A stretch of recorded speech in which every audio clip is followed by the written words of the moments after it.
Hi guys, it's Rob here today from FM Outsource to talk about multilingual customer service and how to provide it in today's connected world. Now, I know that now might seem like an odd time to be talking about this given the connotations with international expansion, but actually, with no one knowing the impact of COVID-19 on global supply chains, it's really important now to be prepared for whatever comes next. And secondly, what people often forget is that multilingual often refers to communication within a single territory. If we take the UK, for example, it's a massively multicultural place, and not being able to provide service in a language other than English can actually massively limit the potential customer pool. Now, there are a couple of things to bear in mind when thinking about this. Firstly, multilingual massively improves your efficiency and your effectiveness, because not only will your first time contact resolution increase if you're able to deal with people in their preferred language, but also the effectiveness of that communication will be massively improved and their customer sentiment will increase alongside that. Second, you'll hugely stand out from your competition. This is especially relevant in domestic markets, where if you offer a language for a certain subset of the population, you are standing out from many other competitors who will only offer English language. And again, in today's environment where everyone is being pushed towards digital commerce and not being able to go out to their preferred high street retailers, that can be a big differentiator. And third, of course, is the ability to grow your global footprint. Let's not ignore it, it's huge. International expansion is on many people's minds, and if you're unable to provide that language service, you're not going to get very far.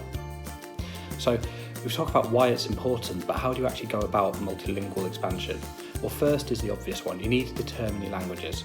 You'll have a huge amount of customer profile data at your fingertips that you can use to begin with, but also don't forget about your website analytics. See where people are visiting you from, see where your orders are coming from, look at the local dialects in those areas and work out what can make the biggest impact for you. Next, don't forget to use visuals. Whatever language you're in, from English to Chinese to Polish to German, using visuals massively improves people's understanding.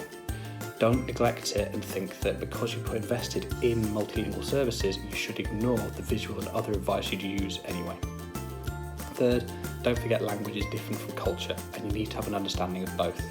The ability to offer a language needs to be matched by the ability to understand that culture in terms of time periods they're most active, what are their likely cultural points of reference, use of idioms, etc. It's no good using a translation tool often in these circumstances, because the real life cultural understanding that goes alongside a language will differentiate you from the people who are using a Google API. Fourth, choose channels. Different countries, different territories, different population groups will all use different channels as their preference. For example, WhatsApp, huge in the UK, virtually unknown in China. WeChat, huge in China, virtually unknown in the UK. You need to understand who you're speaking to understand where you'll be speaking to them from. Now, of course, this is all really difficult, so it is advisable to get a experienced partner to work with. I'd be remiss if I didn't mention FM Outsource, but the most important thing to do is to go out there, do the research and speak to people that have done it, who can really help you miss some of those easy to make first mistakes. That's all for today. If you would like any advice, please get in touch via the email address that should be on the screen at the moment, or reach out to me in the comments, on LinkedIn. Get in touch, we'd love to hear from you, and we hope this has been helpful.